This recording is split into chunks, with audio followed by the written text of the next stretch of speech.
Ladies and gentlemen, you have tuned into an hour of Friends with Death Benefits. It's a new year, and we are so excited that you are here to listen to another hour of, well, navigation, we'll call it. So listen, this episode, we're going to do things a little bit different, and we're just going to do a quick recap of what the year looks like in review. 2020 was a crazy year, so let's review it. Let's talk about it. Let's talk about feelings in 2020. Thanks for tuning in.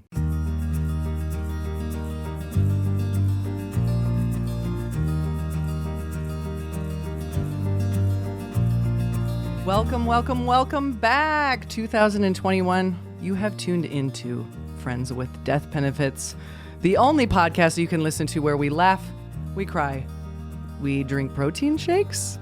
We do push-ups. We do. This episode, we're going to do something a little bit different. We're going to do a year in review. We're going to take different topics. We're going to hit them hard. We're going to hit them fast. And we're going to hopefully make you laugh a little bit. So thank you so much for tuning in. We are so happy to have you back. I am Tiff Mussman, and with me, as always, is my astoundingly handsome co-host, Justin Paulson. They were fine till the question mark part of that sentence. I know, punctuation is everything. It really is. It is everything. Dude, we made it to 2021. Can't hardly believe it. I know. For those of you that are back with us, thank you for coming back, and thank you for listening. For those of you that are checking us out for the first time, kind of weird. Maybe go back and check out some of the other stuff. But happy to have you too. Yeah. It has been the weirdest year ever. Yeah. Not that the beginning of this year has been that not weird. It's been kind of crazy. But I thought, we thought that we'd kind of just like talk about the year we had and how we got to where we are right now in our lives, and see if we can't, see what kind of weird paths that takes us down. It's collectively been a big and weird year for, I think, every single person on the face of the earth. Mm-hmm. Some had a little harder than others. Some a little weirder than others. So, but we're here now. It's a new year, and we pretty much got it by the balls already, if you've been watching the news. And yeah, so let's hit the rewind button. Let's go all the way back to the beginning of 2020. So we're starting the year with, this is a new election year. So that's kind of the buzz right now, 2020. And then all of a sudden, I feel like all the people that, like, it happens every year. This year people are a little more reluctant, but every year people seem to be like, you'll see them online, like 2020 is going to be my year. Oh, yeah. This is going to be the year all the good stuff happens. Yeah. And that did not age well at all, that post. Oh my gosh. It did. It started out fine. 2020, exciting. 220s. 120 is good. 220s is better, right? No, it's not, turns out. But I started out fairly optimistic. Things were going really good for us with comedy. We had spent most of 2019 just pushing, grinding, paying dues. And 2020 was starting to look like it was going to be like our year. Our September, November, December of 2019, we were doing up to 15 shows a month. We were making a name for ourselves all on our own. Things were looking good. Was very optimistic about January. Thinking back on it, other than that, I can't think of a whole lot, that was going wrong necessarily. Yeah. I entered into 2020 and I had started setting myself up for success in 19 because I had already committed to that 2020 was going to be my year of self-discovery. It was going to be my year of travel and adventure. And then the biggest thing to ever happen to us globally happened, and that was the pandemic that we're still currently in the thralls of. So because of this pandemic, your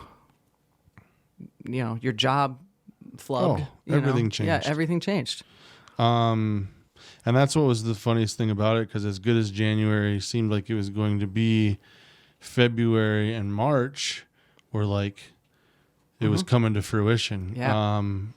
We had spent the better part of 3 years playing bars, starting our own open mics just so we'd have a place to go to tell our jokes, driving 4 hours to perform to nobody and having the check bounce, getting heckled at cancer benefits. Oh my God. Pretty much getting on any stage or corner of a room that would have us, just trying to make ourselves more legitimate comedians. And February came around, and in 2019, a really cool dude named Sid Jawarker in Des Moines opened a comedy club called Teehees. And there's only one club before that in Des Moines called the Funny Bone. And as cool as the Funny Bone is, it's a national chain. They're very specific about who they let in. And yes, there's a local comedy scene in Des Moines of people, but most of those local comics aren't getting into the Funny Bone. They do one local talent search a year, and you have to like know about the secret email to even get in on it. And it's just like, it's a very guarded situation. And this dude Sid, who's a very cool guy and a comic himself, opened this club with the intent to give a real legitimate place for upstart comedians to have a place to perform and feel like comics. Yeah. And a few months into that, we were booked to not just show up and perform like as an open micer or a feature act. We were booked as the guys to come see. Me and Jake were the headliners. And for me, that was like this moment of like, 3 years into comedy, I'm not only doing a comedy club, but I was asked for by name, and I'm being paid with a check that has a comedy club's name on it to tell my jokes. Like, that's cool. In 3 years, living in Mason City, Iowa, where there's no comedy and no comedy club, I built my name up enough to perform at a comedy club, in a big town, which I was like, to me, it was like the biggest thing ever. Yeah. So going into that, we found out a month or probably mid-February or so, and we were like, this is it, dude. Like, we were ready. We'd been so busy. We'd never felt more ready for it. We were like, this is like, success is when opportunity meets preparation. We're prepared. Here's the opportunity. We're going to go in there. We're just going to knock all the pins over. And about 2-3 weeks before the show, COVID hits, and people are freaking out, and nobody knows what's going to happen. Nobody knows what's going on. Are we even going to get to do this show? All of a sudden, stuff's starting to kind of talk about closing down. What's going to happen? We get to the weekend of the show, and it's on a Sunday night. Everybody's talking like, this is, what's going on? And is the governor going to shut everything down? We went and did this show at the comedy club to a sold out crowd of probably close to 100 people. They were sanitizing everything. No one knew what was going on. We performed that Sunday night. Tuesday afternoon, the governor shut everything down. Yeah. Restaurants, bars, everything, except for Walmart, apparently. So literally in an instant, it went from like blooming comedy career, everything's looking up, you've reached this level of legitimacy to, in 2 days, the world's shut down. Oh, yeah. And figure it out, buddy. Yep. And as someone that was just kind of getting going, as far as being able to say, like, I take a lot of pride in, I've never been the kind of guy that asks people what they do for a living, especially not the first time I meet them. I find other things and other aspects of people's lives far more interesting. But some people are like that. That's a go-to question for a lot of people. Well, what do you do? And I take a lot of pride in being able to say, I'm a stand-up comic. And until I made enough money to like pay my bills doing that, I didn't feel right about it, but I'd gotten to a point where I was able to do that. And that was all just like taken away. And as new to me as that was, I was watching all of these other comics that I looked up to that were a big deal, that like toured and played 50 comedy clubs a year, that were talking about getting pizza delivery jobs and not knowing what to do because a career they've had for 20 years all of a sudden isn't an option. And I think that that's something that a lot of people didn't realize is how big of a hit entertainers took. Oh yeah. People that do that as a profession, and how it was just taken. Mm-hmm. And a lot of entertainers aren't paying taxes on their gig money, even though the government would like them to.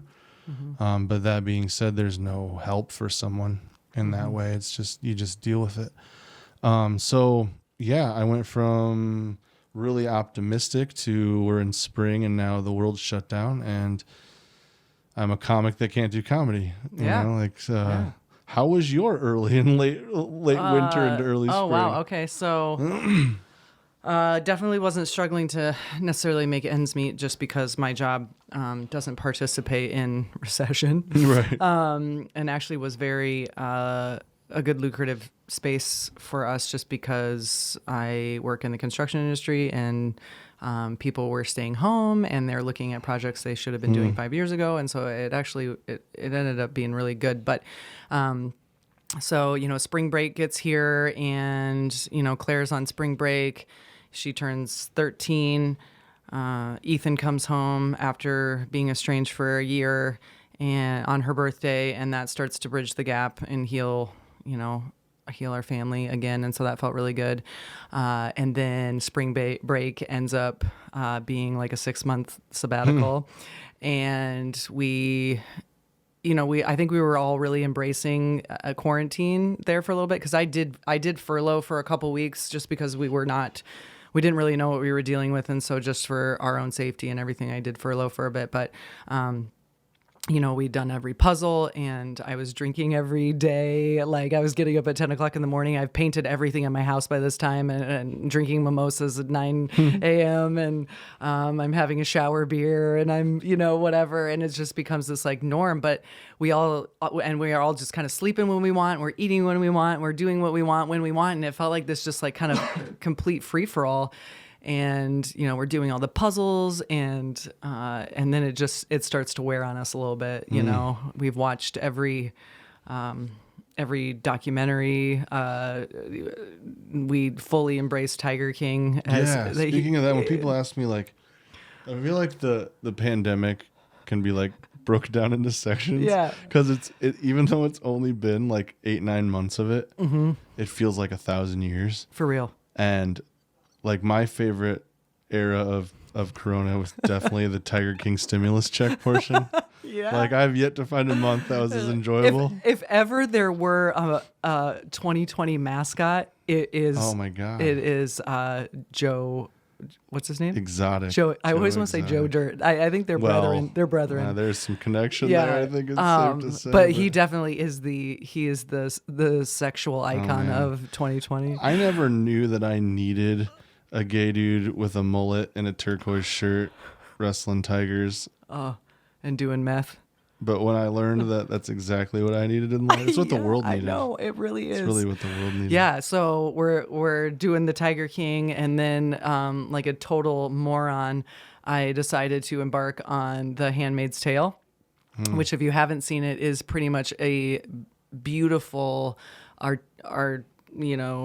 interpretation of literally what we're going through right now. It's pretty wild. And then just, trying to navigate how to keep my family positive, how to keep a 13-year-old who has been totally extracted from her normal life and her social circle, and trying to be all those things, and just missing the colors of the world, that kind of thing.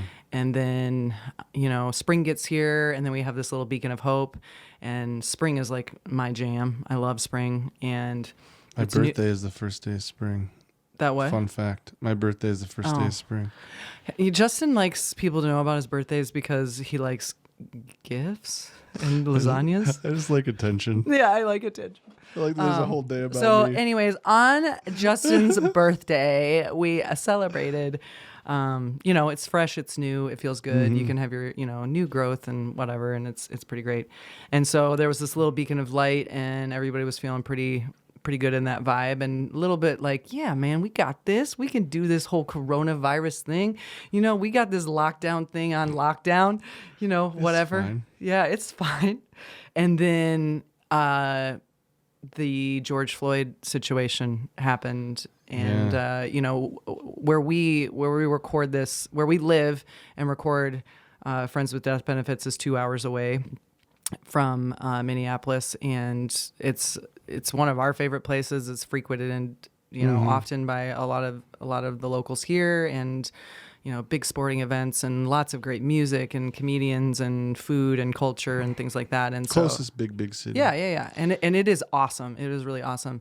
And so when that happened with George Floyd, it was just like, I mean, the cities were burning, and I felt like we could feel the heat from, sure, you know, well, that's what's crazy is, like, I'm sure you as well. I have lots of friends that live in Minneapolis in the area, and like just being online, you'd see like people that you knew from there, like pictures of people from people that you knew that they took, and it's the same pictures you're seeing on the internet. But I think that was like a cap of, like, that happened in May, I believe, and April and May were like, if March was like everyone going like, okay, this is happening.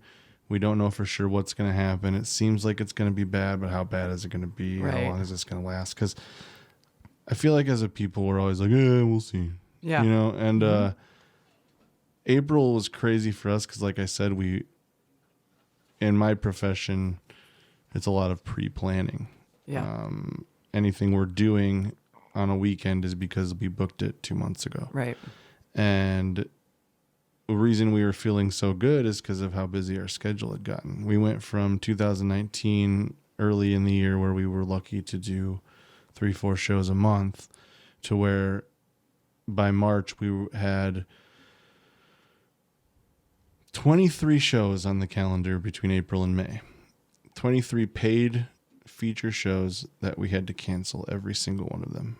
And every weekend as one of those came by, and I was thinking about where I should be, what I should be doing, the money I should be making, and I'm just not. Right. Just because it all got very real very fast. Yeah.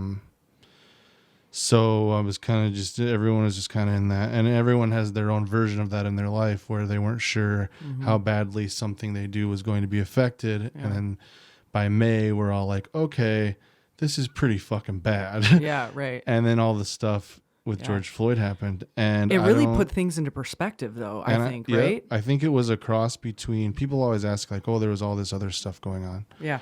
Why was that the thing? Because it wasn't just Minneapolis, the whole country stopped. And I think a big part of it was not only because of how hardcore of an act it was and how the whole thing was on tape, but I think it was a country that was confused and scared and uncertain about what was going on anyways, and a country that was starting to get stir crazy anyways, and also one that had just getting sick of seeing that shit over and over and over again. Oh yeah, for sure. And finally, I don't know if it's just the people of Minneapolis or just ain't got no time for no shit, but like, for real, like, we're done with this bullshit. that was like, all right, enough. Yeah. And I know, for those of you that don't know,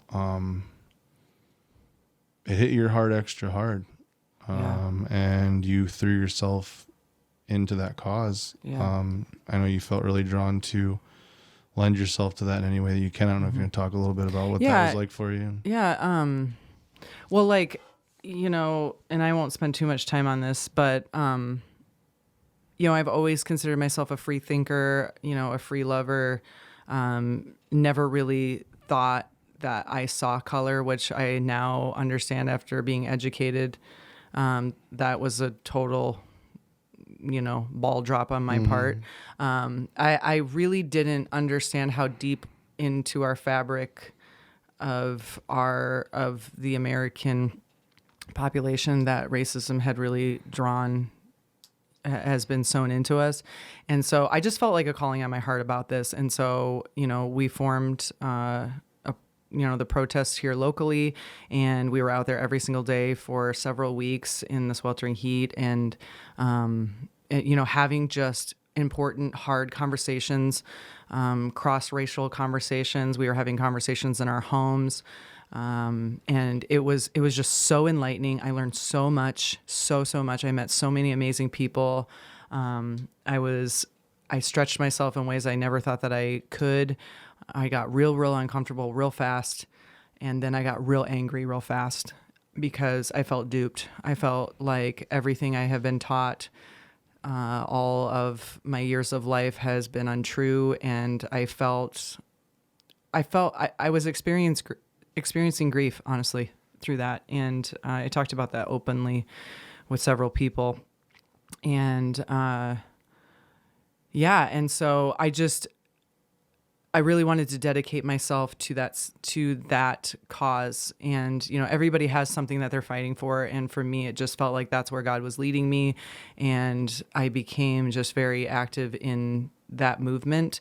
And we formed a coalition here in Mason City, trying to just raise awareness, celebrate, people of color, celebrate Black joy, expose some corruption and some social bias here in our town. And things were really, we were making some serious headway, or it felt like we were making some headway. And in the thralls of all of this, you and I had just been communicating very lightly. Mm-hmm. And the day of George Floyd's vigil that we had held at Central Park here in town, we had a candlelight vigil. That was actually the day that your mom passed away. Yeah. That was a weird one. Like Tiff said, we were casual acquaintances at that point. I think we talked about that a little bit. Again, like for the new listeners, go back and we covered a lot in the first 8 episodes. We did. If you're interested, but June 4th, I'll remember that day for the rest of my life. But you, like I said, I would have called you a friend. Yeah. But it wasn't, we didn't like hang out really or anything. But I think we enjoyed each other's personalities from afar. Mm-hmm. We'd done radio together and, Facebook friends, and we'd bounced weird dark jokes off of each other in Facebook Messenger. And right. I'd seen, through Facebook all that you'd been up to. Mm-hmm. It impressed me. I have a lot of the same views, but in a lot of ways I stopped myself from going that extra mile for a lot of the things that I necessarily feel strongly about, just because it's easier to not. Yeah, for sure. And that's a big reason why things have gotten so bad, because most people would just rather not stir the pot. Mm-hmm. And that's why this screwed up pot has gotten to the point it's gotten to, you know what I mean? Mm-hmm. And I think just watching you guys thinking locally and, trying to do what you could, just kind of, I wanted to help and I didn't necessarily know how for myself to do that. And I saw you guys were doing this vigil and this cookout down at Central Park, and that you talked about how you guys were going to be cooking hot dogs and stuff and, giving out free food to people. And I'm thinking like, well, shit, what am I good at? It's like, I imagine going down there and telling dick jokes isn't going to help the cause very much. I'm an all right cook. Yeah. So I thought it's a barbecue. I know barbecue. I went to the store and I grabbed a couple pork shoulders, which one pork shoulder will feed 50 people if you do it right. Mm-hmm. And I threw them on the smoker at like 7 a.m. and messaged you, I want to say like around 9:30, 10 a.m. Right. And kind of let you know what my plan was, and that, I seen what you were doing, and let you know that I appreciated you and that I wanted to help, and that was my intent. And I think I remember we both expressed to each other that we found each other to be impressive human beings. That's one thing that I remember saying to you. I said, I find you to be a very impressive human being. And you said, I feel this, the feeling's mutual. And as fucked up as it is, within an hour of that, my whole world changed. Yeah.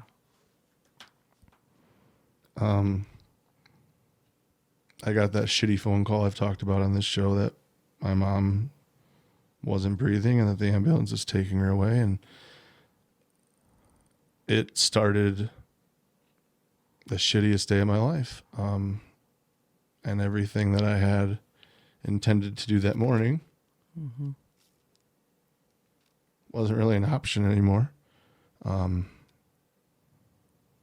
I think that's one of the craziest things is like how quickly like everything can change. Oh, yeah. And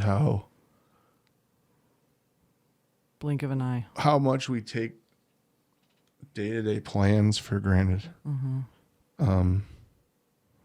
How we just go through our days so sure that what we think's going to happen is going to happen. And how sure we are that the shit we think's going to happen tomorrow is going to happen. And we're fucking idiots for thinking that.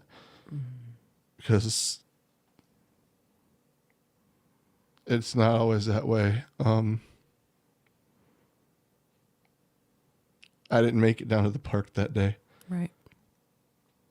I wish that I would have. I wish that day would have gone much differently. But it happened the way it happened. And who knows? Maybe I would have came down there with all that food. Me and you would have had a really great conversation, got to know each other much better, and maybe a friendship would have evolved. Who knows? But that's not what happened. Right.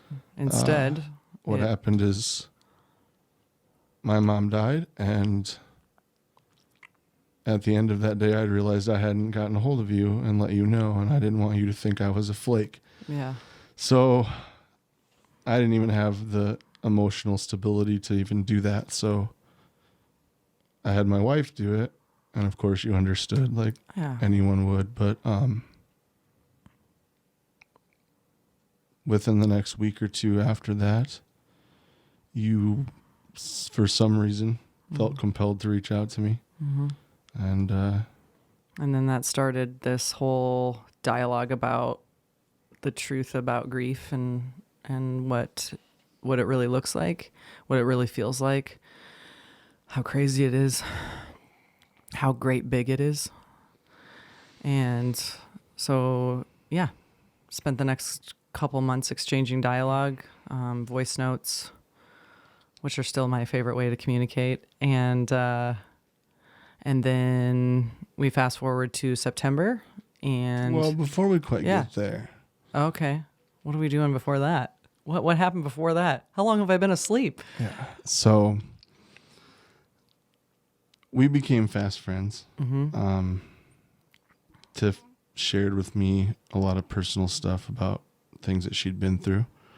Her sister's death, which at the time was a little over 4 years out. I think you've told me that you were noticing a lot of things and just stuff I'd post online that you felt like you knew where I was at as far as headspace went. And you wanted to let me know that, which you thought was helpful, and it was.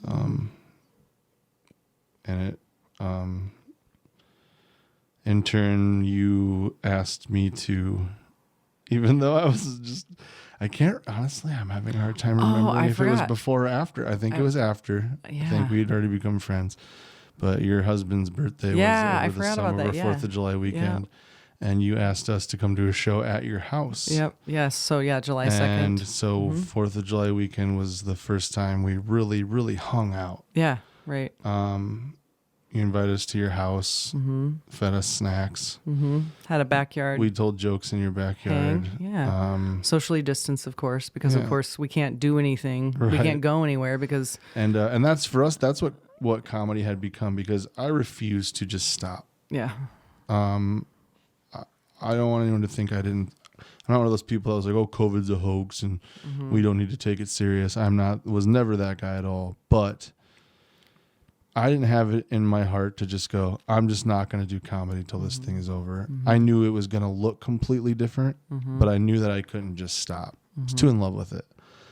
So it turned into things like that, backyard shows to small groups, online stuff, which was weird.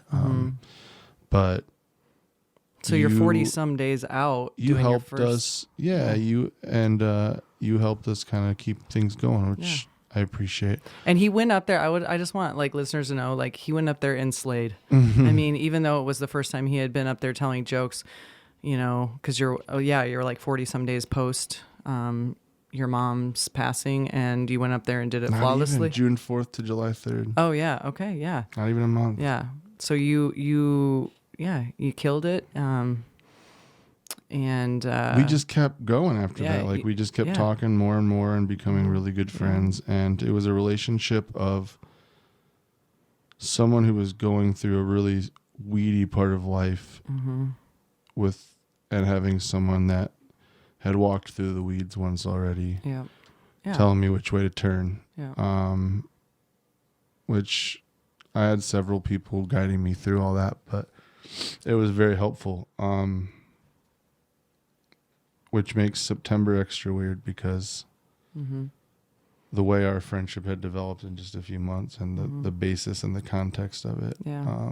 So August, Ethan turned. So all this while from March till, all through the summer, Ethan turned 22 in August on the 13th, and it was so good to have him home.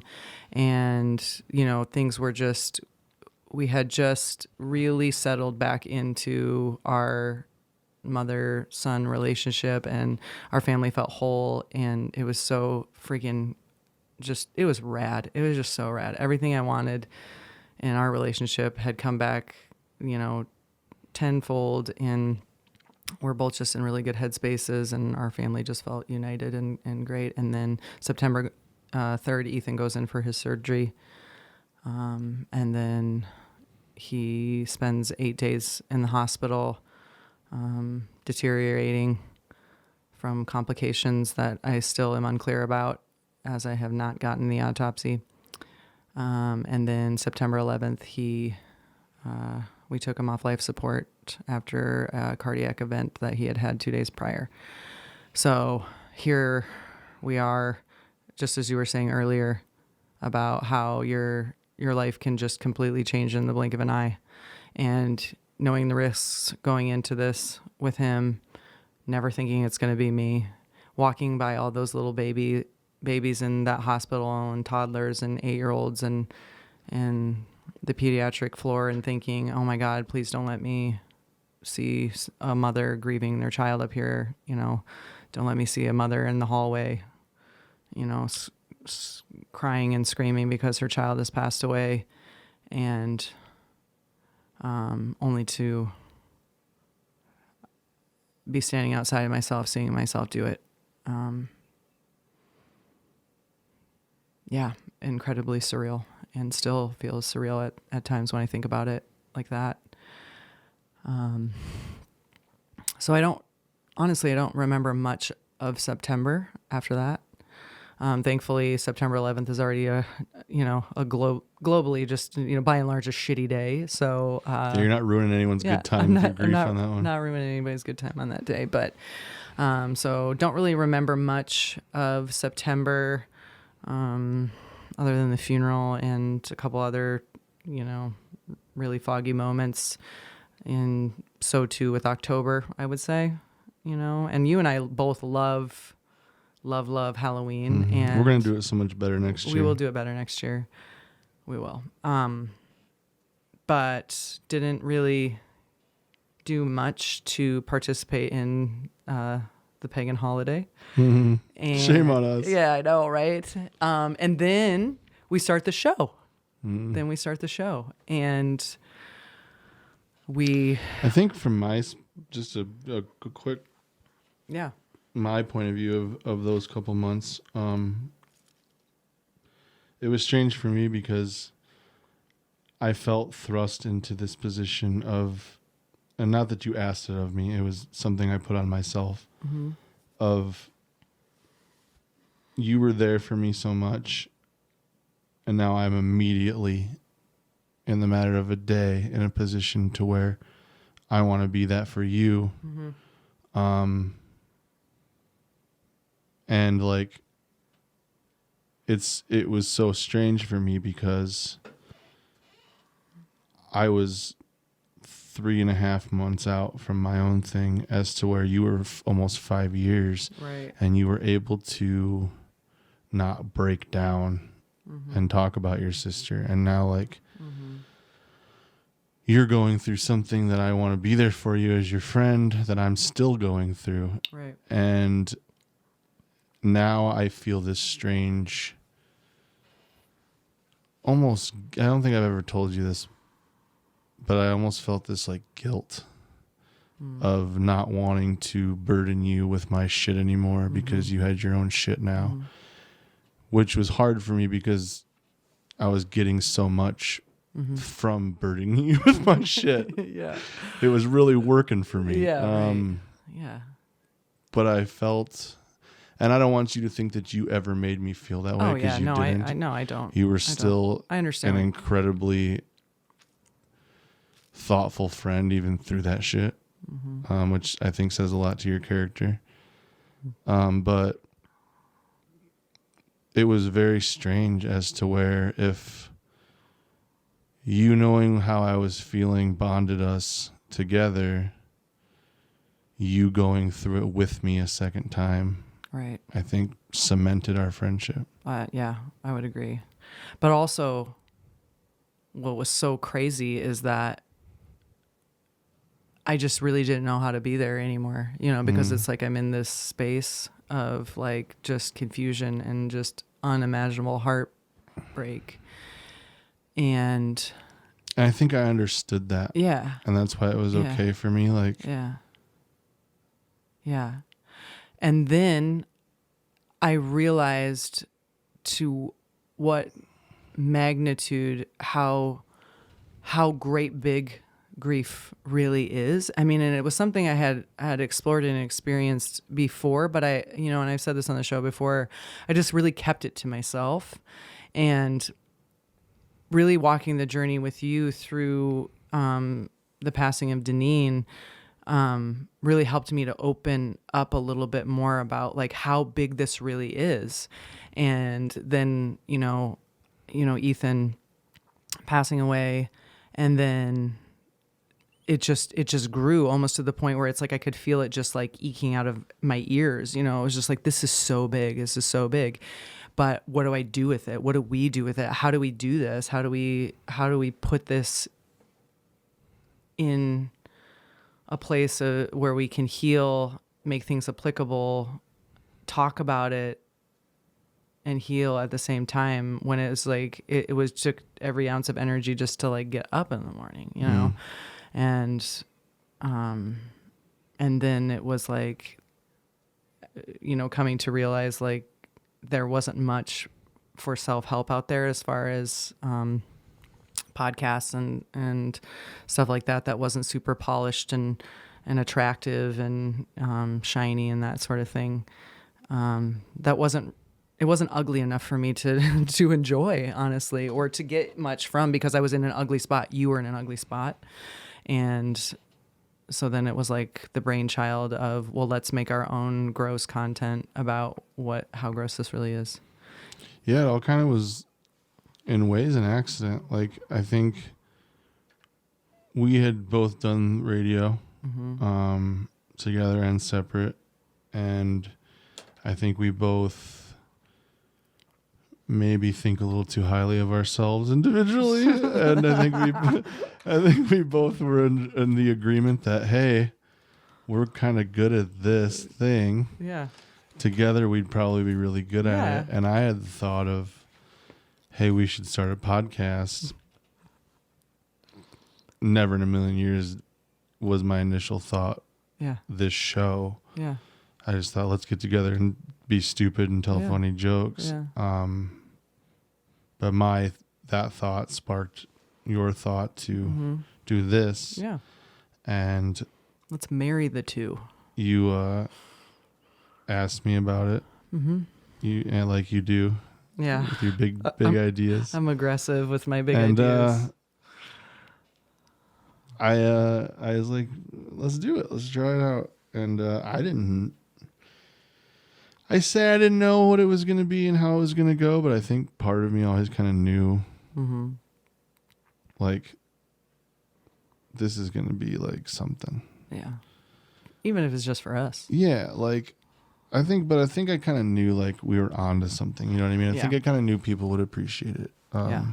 I didn't think like, oh, we're going to get famous for being sad. I just thought people are going to hear this and grab it. Yeah. And I think people have. Yeah. And all, I think all 4 of them. Yeah, at different times. It might be just me listening to it over and over again to add views to our numbers, but I think that it's been important for us. I think it's been therapeutic for both of us, but I think the bonus is how many people have and are still reaching out, and being like, this is pretty cool.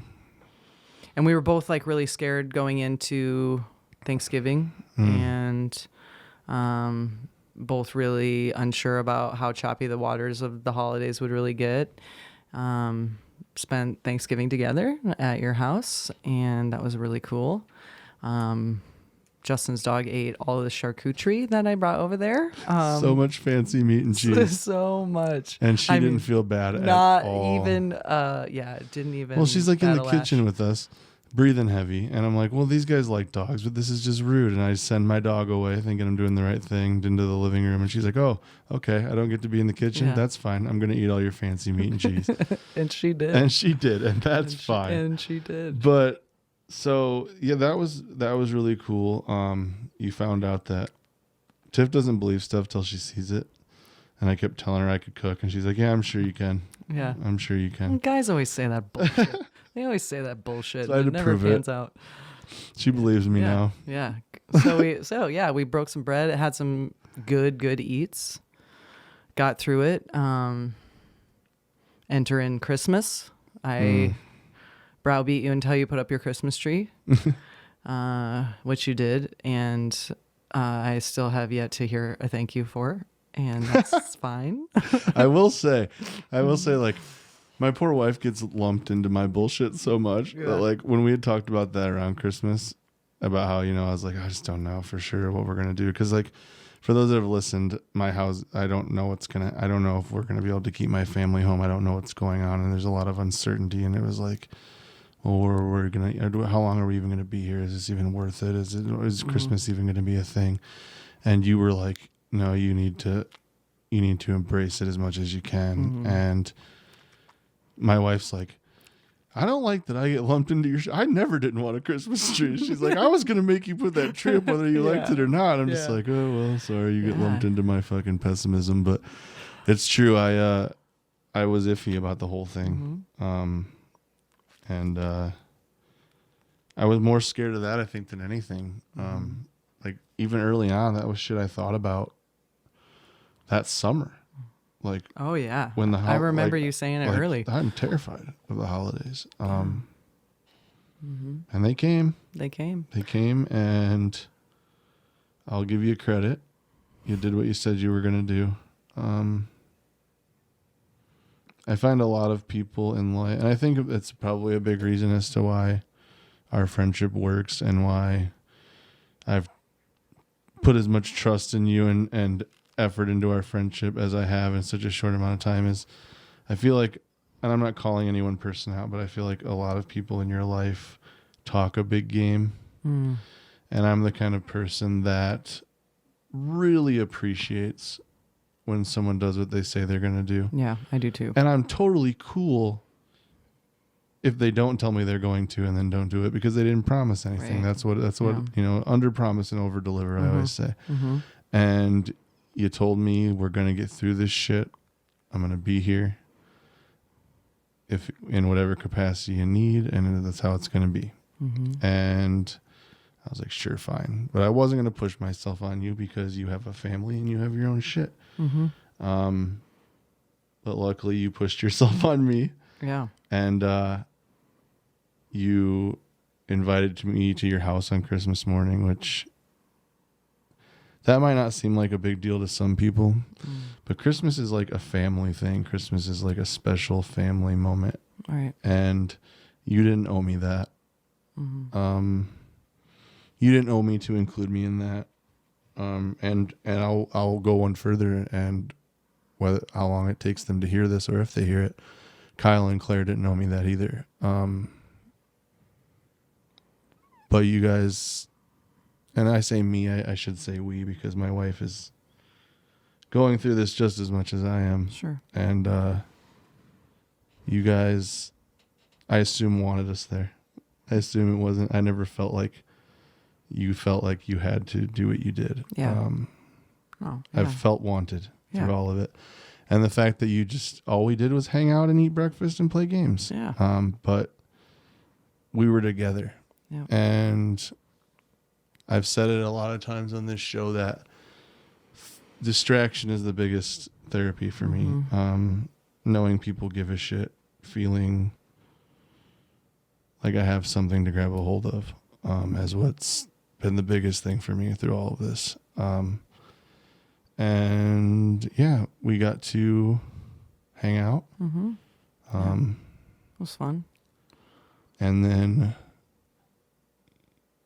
you asked me to hang out on New Year's too, which was very cool, very low key, but fun. And then 2 days after that, your husband threw you a surprise birthday party at your house. Yeah, which I knew about it. I want to just, I want to come clean. And I figured it out.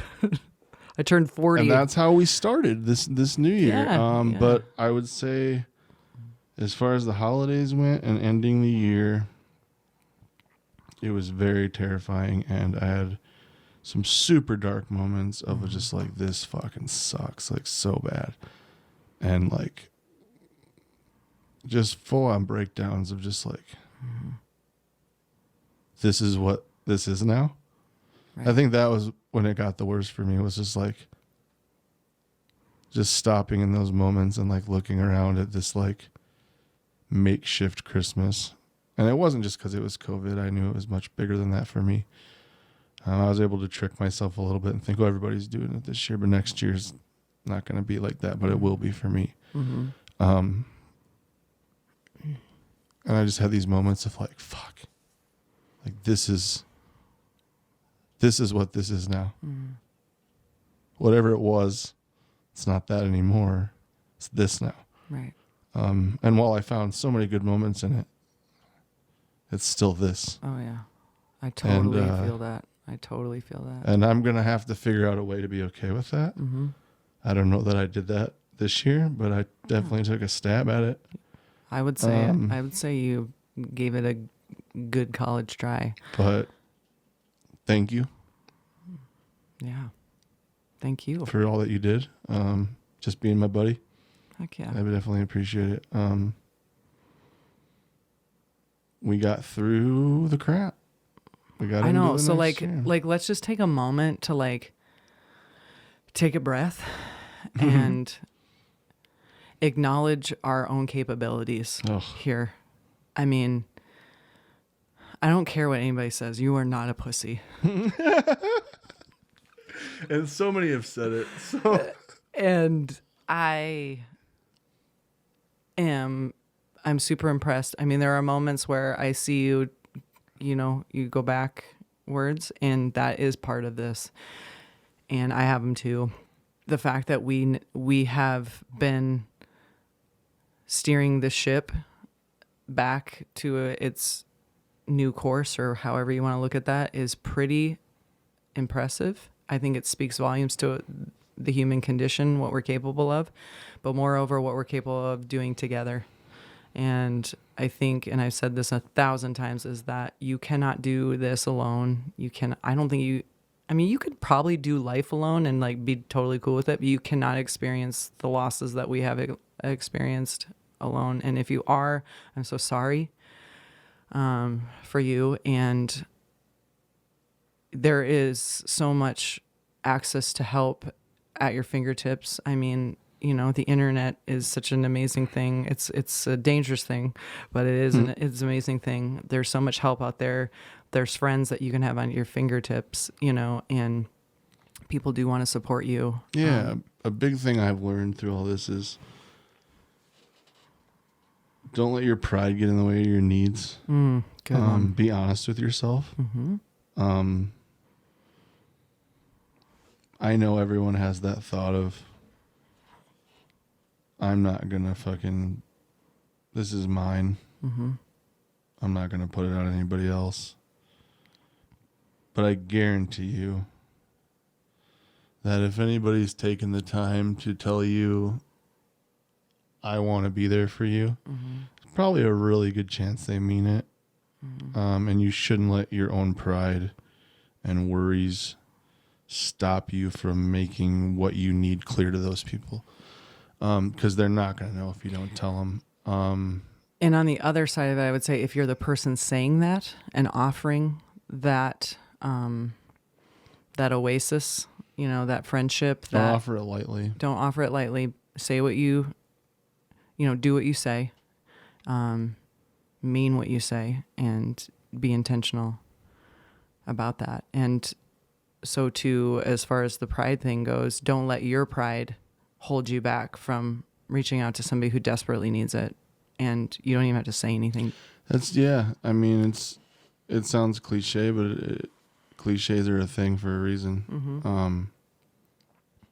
I've been, and again, maybe I am a pussy, but I've been really trying to be less selective with telling people I love them. I used to be the kind of guy that was like, well, you don't just throw that around. You don't just tell people that. It's heavy. You don't just give that to people. You don't just fucking, oh, I love you because I've known you a little while. Yeah. But as cheesy as this sounds, I don't think that there's anything more important in the entire world than love. And oh, yeah. It's okay to love your friends and to love the people in your life. And there's many different kinds of love. Oh, yeah. And yeah.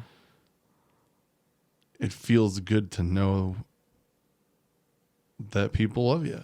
And whether you think so or not, you want to hear it. Yeah. Even if you think you don't, you want to hear it. And I've tried really hard to tell people that more. Yeah. I'm getting better at it, but like, we all have our stupid, like, ooh, freak anybody out or make anybody uncomfortable. But I don't care. Because I'd rather have you be uncomfortable with me telling you I love you than having me be uncomfortable tomorrow because you're not here and I didn't tell you. Yeah. 100%. Perspective's huge too. That's my biggest hope through all this, is that the people that haven't had to feel the way I'm feeling do things differently because they have the insight that I have and I'm able to give them. I'm sure you feel the same way. But like over Christmas, for example, Alyssa's little brother, who's in his mid-20s, kind of a shithead. Zach, if you're listening, you're kind of a shithead. But he skipped out. We spent Christmas night with Alyssa's mom and sister, and we organized it so that a lot of the relatives that normally would be there weren't there because of COVID and everything, and we made a lot of sacrifices and made it as much as we could make it. And he chose to not come. What he did, I don't know. Why he made that choice, I don't know. Wasn't important enough for him to make it out to dinner, to get all the presents that people had bought him. And I intend to have a conversation with him at some point, because I found myself super mad, and like, I didn't know why at first. I just, that night when like, they're like, oh, he's not coming. And they were trying to figure out like, oh, Alyssa's mom, who went way out of her way, to make Christmas special for me. And try to like fill that role as much as someone could. And I could see, she wouldn't say it out loud, but she's like, oh, I don't give a shit, whatever. If you don't want to be here, that's fine. But I could see she was upset. I could see that it bummed her out that her son would rather be doing something else. And it pissed me off, and I couldn't figure it out. I was too focused on everything else and my own stuff, maybe, but I have a weird way of figuring things out in my own time when I have time alone to think about them. And And I went home and did my thinking like I think, and I realized that he chose to skip an opportunity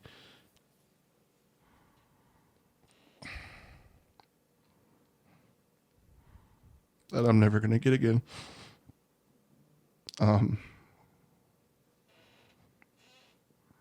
As much as people tried to make Christmas good for me, and they did, I would trade every second of it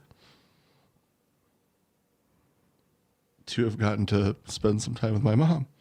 And I hope so much for him that he doesn't have to ever feel that way. But when I see like someone take for granted that thing that I'll never take for granted again, Right. It's like, what the fuck's the matter with you? You know what I mean? Like, and we're as people, we all do that in different situations. Like I said earlier, we're so sure about everything. We're so confident that everything's going to be all right. And I think that's the main way I've tried to better myself as a person through all this is to be more in the moment, to be more honest and upfront with the people in my life, to make my intentions very clear. And I think I've made a lot of strides in that way. So I think if I can pull a good thing from this year, I think I've evolved in a good way as a man, in a lot of ways. Even though a huge chunk of me was taken away, like I'm trying to better what's still there, instead of just disappearing, if that makes sense. Gotta keep going. Right. Gotta. So that's it. That's the year. Ugh. There were some good moments. There were some good moments, but Whatever, it's cool. it's cool. It's fine. All right. Well, we're glad to be back. We're glad to be back. We are glad to be. You would think this wouldn't be fun, Yeah, but we truly do enjoy doing We this. do, and we're so grateful. We're still just we're going into 21 with gratitude for many, many things, but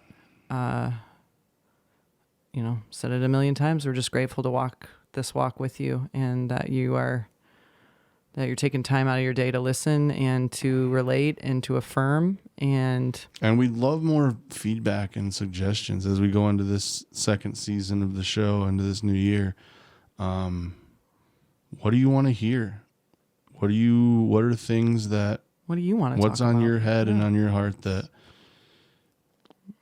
you're curious about, or that you're feeling, or what's a guest you think would be a good interview? Maybe it's you. Maybe it's you if you're feeling bold. We are very, very much open to what our listeners think and want, and like, because that's why we do this. Other than it's therapeutic for us, like, it's hard to put into words how fulfilling it feels when someone's just like, hey, especially if it's someone you don't know. Yeah. Like, dude, So good. this is cool. Yeah. I'm loving it. Yeah. I'm getting something out of it. Like, it's very hard to like tangibly like say like how much that means, at least to me. I'm sure. I mean, we've talked about it. I'm sure you feel the same way. It's like, it's very fulfilling to know that you're helping someone in some way by just being open about your own shit. And it's something anybody can do. That's what's cool about it. Like, yeah, we chose to do this show, but like, if everybody was just way more open with each other, like, think of what could be accomplished. I love it. Pretty weird. I'm so open, man. I'm an open book. I'm so open that I'm going to tell you that I am going to pee my pants. Right now? Pretty close. Just for fun? I have or? to pee so bad. Oh, I just feel like you have this bad habit of ruining really great moments with your horribly Timed. undisciplined bladder. I know. I really Whether do. it's rides at Disney World or know. getting through the end of episodes. And that's fine.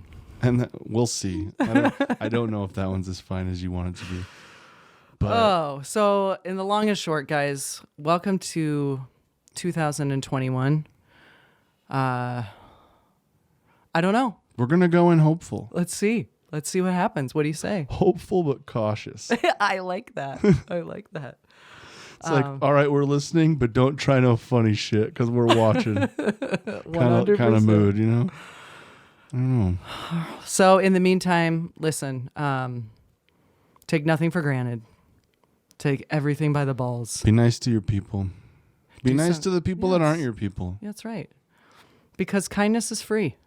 And it's awesome, and it's the greatest gift. I have a challenge to everyone listening to this episode. Still the first week, technically. The first week just, ended of the first month. Every week this year, try to find one person you don't know and do something nice for him or say something nice to him. Yeah. And make that a part of your week the whole year. Mm-hmm. And I guarantee you, looking back on it, you'll have a way better year because of it. God damn, you're a genius. I know. I know. I'm just good at a lot of stuff. People like me. That's true. What do I got to complain about? Listen, guys, in the meantime, again, thank you so much from the bottom of our hearts for tuning in, and we will see you next episode. Yeah, we got a lot of fun stuff planned. Yeah. We're going to get into guests next week. Yep. We got a really fun first guest. Yep.